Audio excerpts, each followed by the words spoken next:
With the news that Quinshon Judkins is about to enter the transfer portal at recording, I think this needs to be said. You don't overpay for a running back. This is the Locked On Ole Miss podcast. You are Locked On Ole Miss, your daily podcast on the Ole Miss Rebels, part of the Locked On Podcast Network, your team every day.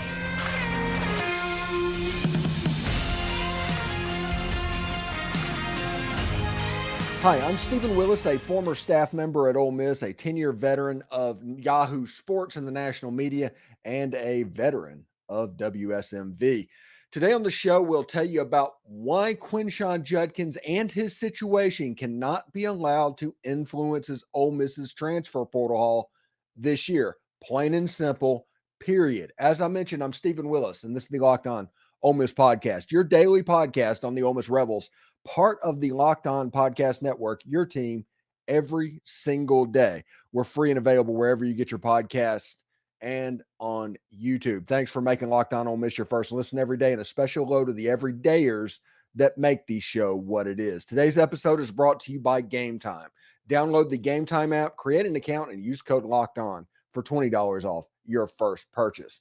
Now, earlier today, it came out that from Matt Zenitz and PFF College and everybody, Quinshon Judkins has entered the transfer portal, or he was going to enter the transfer portal. We have people saying that at the time of this recording that it's not finalized yet or anything like that. And this is my concern moving forward in this situation. Okay. Quinshon has been a really good soldier and a really good football player for the last 2 years for Ole Miss. If he goes to another place, he will be missed. Not as much as, say, Jaxson Dart would be missed, but he would be missed. And I think that him running and being successful over the last few years and being that running back bell cow, and if he would have stayed at Ole Miss, he would own every rushing record there is. Him going into the transfer portal, means Deuce McAllister gets to hold those records still, which is, probably good for the legacy that Deuce would be at the top of the record book in that situation. But you don't overpay a running back. Lane Kiffin's offense has been consistently able to run the football. Does everybody remember 2020 and 2021, where we had Snoop Connor, Jerry Neely, and Henry Parrish in the backfield and leading the SEC in rushing? Then Quinshon and Zach Evans got in, and they led the SEC in rushing, and Quinshon ran for 1,200 yards this year. It's not a situation where Quinshon is doing anything particularly special. He's doing essentially from one person, what Snoop Connor, Jerry and Ely, and those guys were doing as a tandem 3 years ago. So while I will admit that Quinshon Judkins is a very talented running back and potentially the best running back in college football, I will also in the same breath say it is not worth ruining Ole Miss's transfer portal haul and a chance to play for the national title in 2024 on a running back by overpaying. He was already coming into the season, or this season, he was the top paid player on the team, according to numerous sources. Now, we don't know exactly what that amount is. Now, it can't be a coincidence that over the last 3 days or so, Jaxson Dart signs his deal, gets done. It's obvious that he is going to be compensated at a level that a quarterback gets compensated in this day and age. And obviously, whenever you were the top paid player on the team, and this year you're trying to wonder what that's going to be and how that's going to look like, you're probably going to wonder what's going on. And other schools all over the country are trying to poach Quinshon Judkins from the Ole Miss roster as well. So it'll be interesting to see exactly what happens. I do know that if you want to look at 2024, this is probably a boon for Ullysses Bentley to come back. He's probably going to be back with bells on right now. Kedrick Reecano, they really like him. Matt Jones as a third teamer, they like him as well. We'll see. And in the transfer portal, Ole Miss will go out and try and find somebody to fill that role to be an extra depth type piece at the running back position. One thing that is true, and this is the important part of all of this, overpaying for this position can cost you a shot at the national title in 2024 by eliminating what you can do, because Ole Miss is not Texas. Ole Miss is not Texas A&M. There's money flowing around, but there's a limit. It's real. So you can't just say, okay, yeah, we're going to throw this over here. And maybe some other schools can do that, but we can't. Quinshon Judkins getting what he got was not worth, I don't know. I would have been upset with $1 more over what he got last year. I just would have, because a running back does not influence national championship winning football in that way in 2024. Now, in 1985 and 1995, yeah, absolutely. Garrison Hurst, Marshall Faulk, those guys, when running backs were king, yeah, I can see how they would have a major fitting place on your team. But here's the thing that everybody needs to realize, and we're going to talk about that in the next segment. Ole Miss bringing in Juice Wells. Ole Miss signing Deion Smith. Trey Harris, potentially the best wide receiver in college football. You have a Heisman candidate quarterback. You have Caden Priestcorn, who might be the best tight end in all the land going into next year. It doesn't take a brain surgeon to figure out where Ole Miss's offense is going. They do a lot of RPO stuff. They do. But they don't do a lot of stuff where the running game is the dominant piece on the table. This team next year, everybody knows is going to be Jaxson Dart's team. Everybody knows that. Everybody realizes that. Trey Harris is going to be the number one option in the pass game next year. You have Jordan Watkins, Deion Smith, who has a chance to be one of the better receivers in the Southeastern Conference the moment he walks in the door. Juice Wells already is one of the better wide receivers when he walks in the door. It doesn't take a brain surgeon to see exactly what's going on. If Ole Miss needs to run the ball next season by committee and they have, I don't know, 2 700-yard rushers and it looks more like 2020 and 2021 in the backfield, I don't know if a single Ole Miss fan would object to that. If the pass game and the wide receivers, and that is going to be the focus of this offense. Now, understand this at the beginning of the year. Lane Kiffin looks at the personnel that he has on tap offensively, and he builds an offense around that personnel. And that becomes the way the offense looks going into that season. A prime example of that is after Matt Corral, when they brought in Jaxson Dart, who was a young quarterback. He was not very polished, but they had Zach Evans and they got a young freshman named Quinshon Judkins. They ran the ball 75% of the time. Quinshon rushed for 1,600 yards, all of that stuff. Jaxson Dart got a little bit better in year 2. And that rushing yardage for him went from 1,600 to 1,200. And his carries are still at a relatively high level. It was not trending in a way that was beneficial with him for being the guy. It wasn't. Good running back, potentially the best running back in all of college football. The offense was evolving even with that. And with the players that Ole Miss have in the locker room right now, with the players that they have time to recruit in the transfer portal, Ole Miss's run game is going to be fine. If Quinshon Judkins does decide to go into the portal and go to another school, I wish him nothing but the best. A very good kid and a very nice ambassador to Ole Miss during his time here. But as far as it affecting Ole Miss's ability to accomplish all of its goals for 2024, no. Not going to buy that one little bit. So it comes back to it. Don't overpay for a running back. Invest your money in value positions. Make those as beefy and as tricked out as you want to do.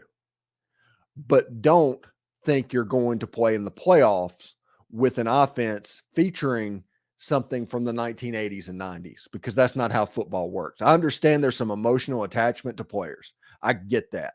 So we need to be careful not to let emotion overwhelm everything to where you overpay a running back. And it doesn't matter if it's Quinshon. Heck, it doesn't matter if it's Christian McCaffrey or anybody in the NFL. Running backs do not get overpaid right now. It's just not a value position. For better or for worse, it kind of is what it is. So thanks again for making the Locked On Ole Miss podcast your first listen of the day. We're just getting started. Defensive line is doing fantastic. They're building that in the transfer portal. And if you listen to what we talked about in the first segment, this is what we're trying to avoid. We want to keep that up.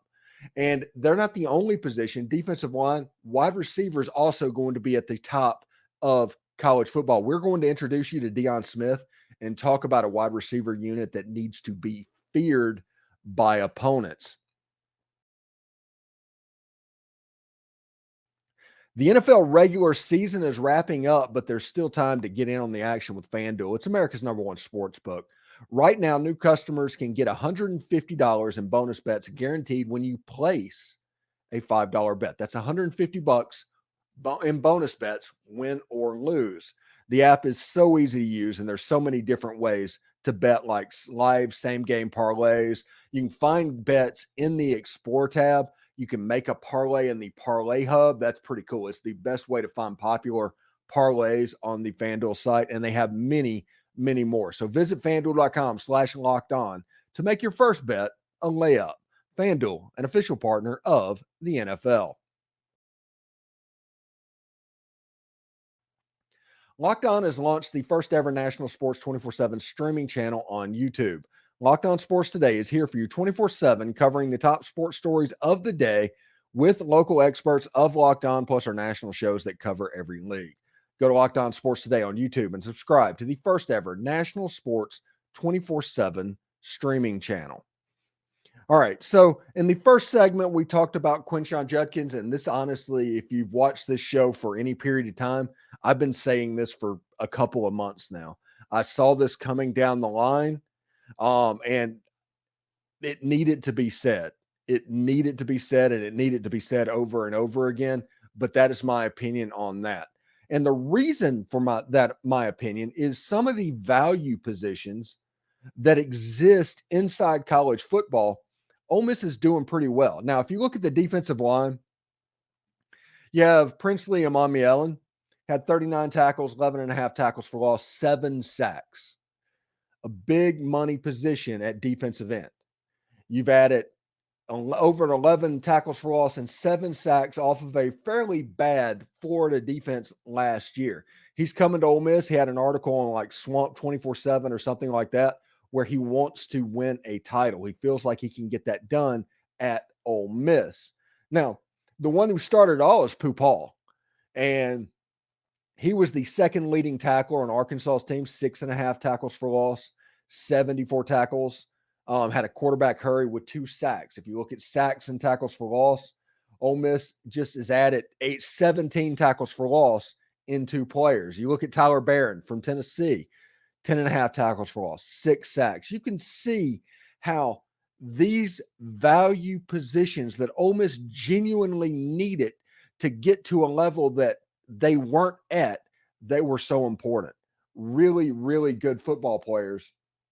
And the creme de la creme is Walter Nolen, who added 37 tackles, 8.5 tackles for loss, 4 sacks. Now, if you look at tackles for loss, Ole Miss added in those 4 players like 35 tackles for loss.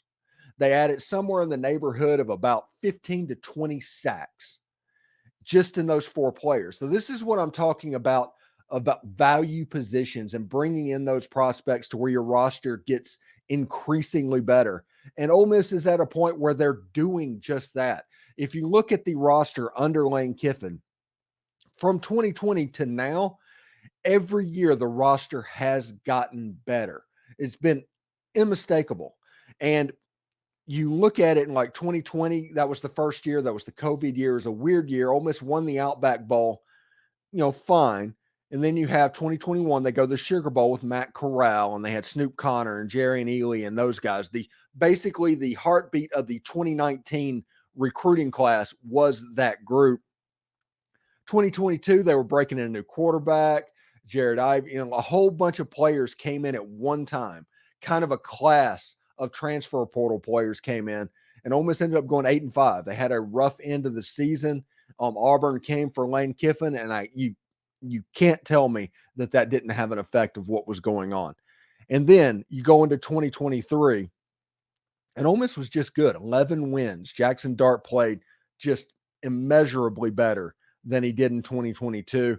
Players and athletes popping up all over the field. You can see how they do. Ole Miss is going to return the offensive MVP of the Peach Bowl in Caden Prieskorn and the defensive MVP of the Peach Bowl in Jared Ivey.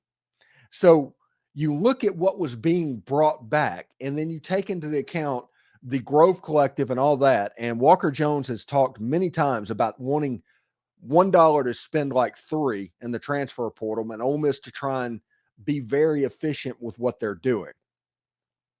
So there was an expectation, and there is an expectation of how I think they're going about doing this.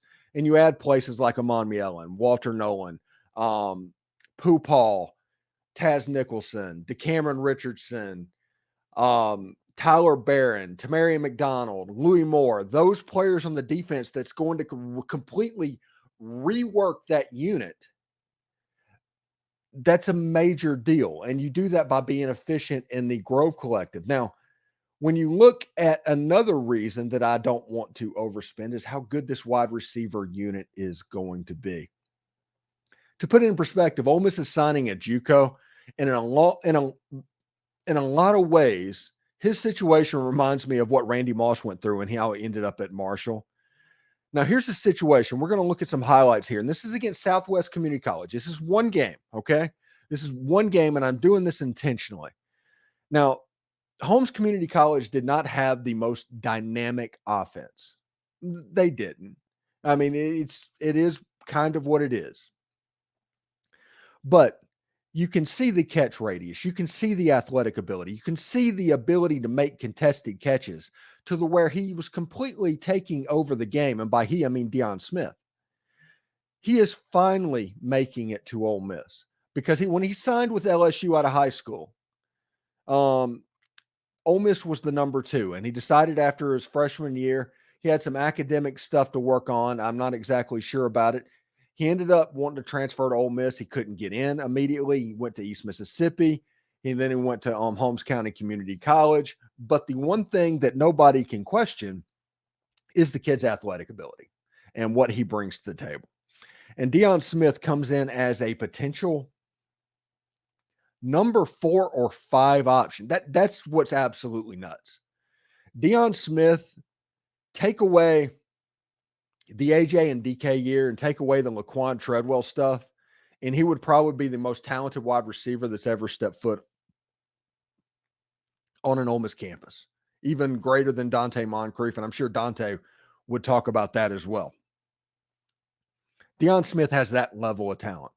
He's going to walk into a wide receiver room to where he is the number 4 or number 5 option for that wide receiver room behind players like Juice Wells, Jordan Watkins, Trey Harris, Caden Prieskorn. That wide receiver room and the way they line up is going to be completely stacked moving forward. And I'm very proud about that. And that's one of the reasons I have the opinion that I have about Quinshon Judkins if he should go into the transfer portal. This is not a bidding war that Ole Miss needs to get in.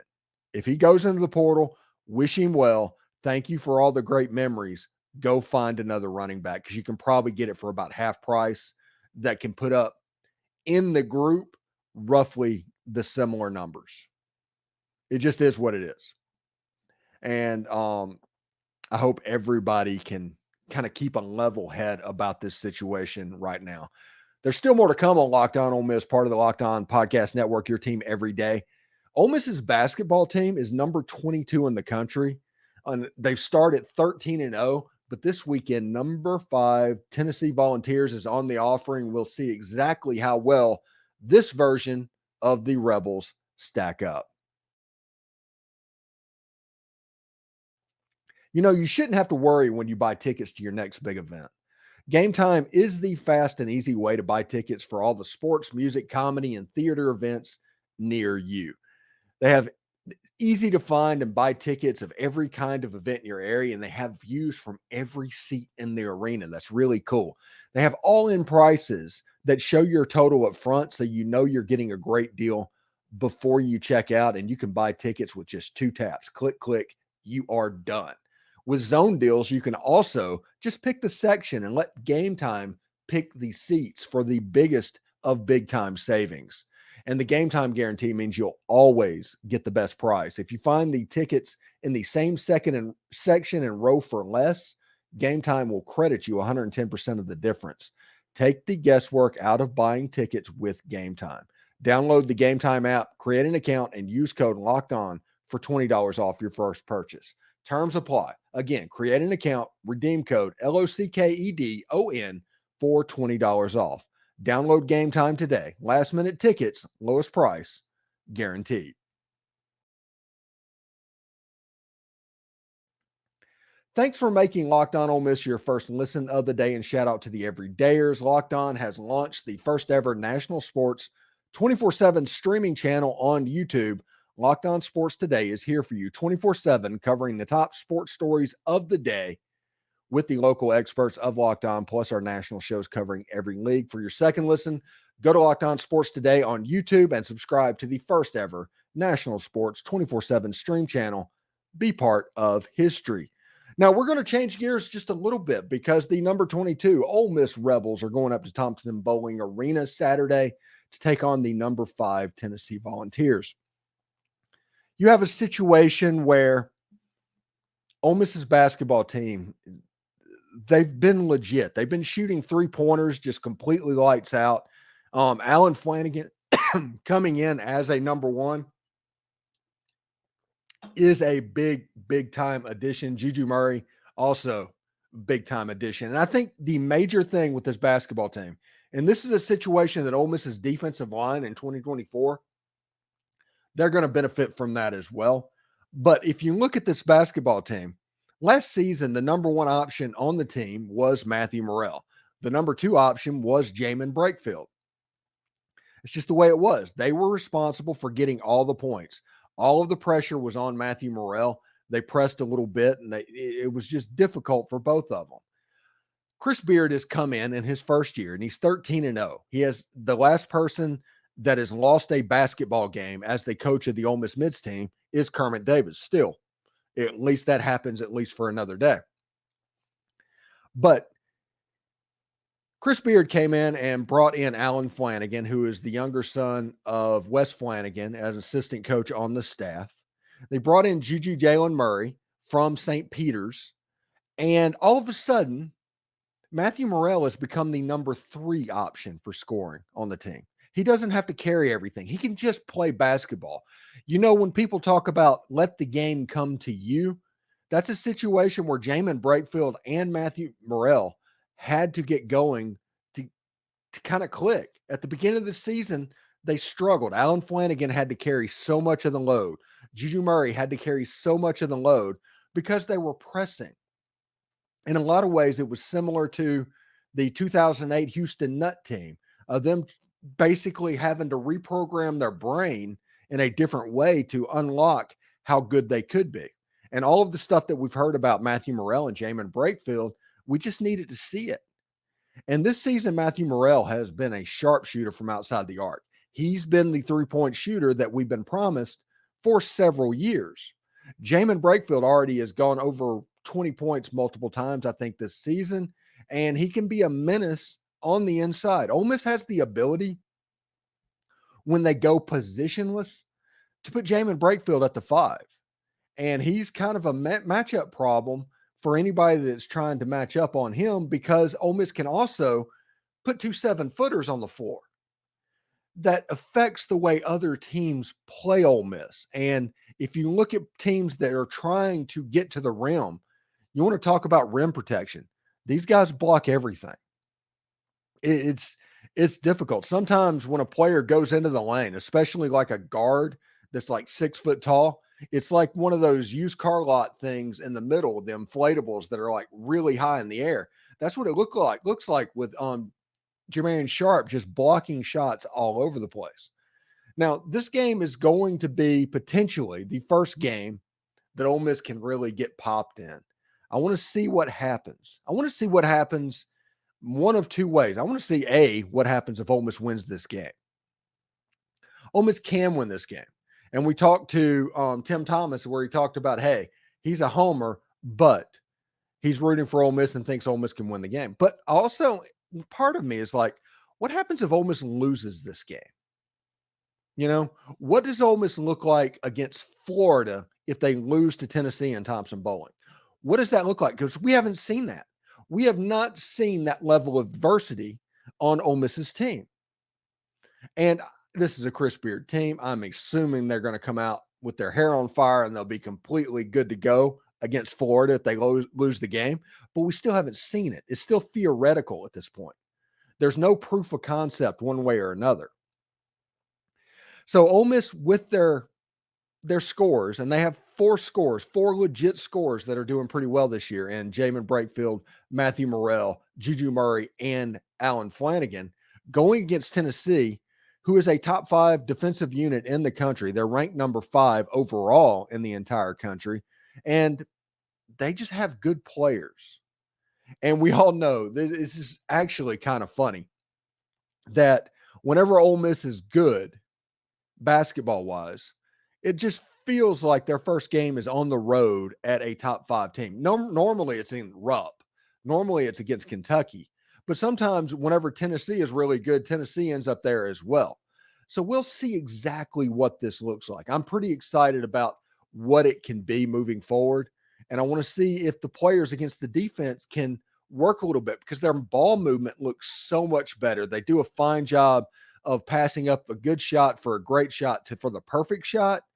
And they're doing a good job of making those shots as well. So it should be really good to see. And I'm pretty fired up about it as well. So I do want to say again, thanks for making the Locked On Ole Miss podcast your first listen. Every dayers, we continue to turn our attention to the portal. And tomorrow, SEC Hoops starts with a matchup between number 22 Ole Miss and number 5 Tennessee.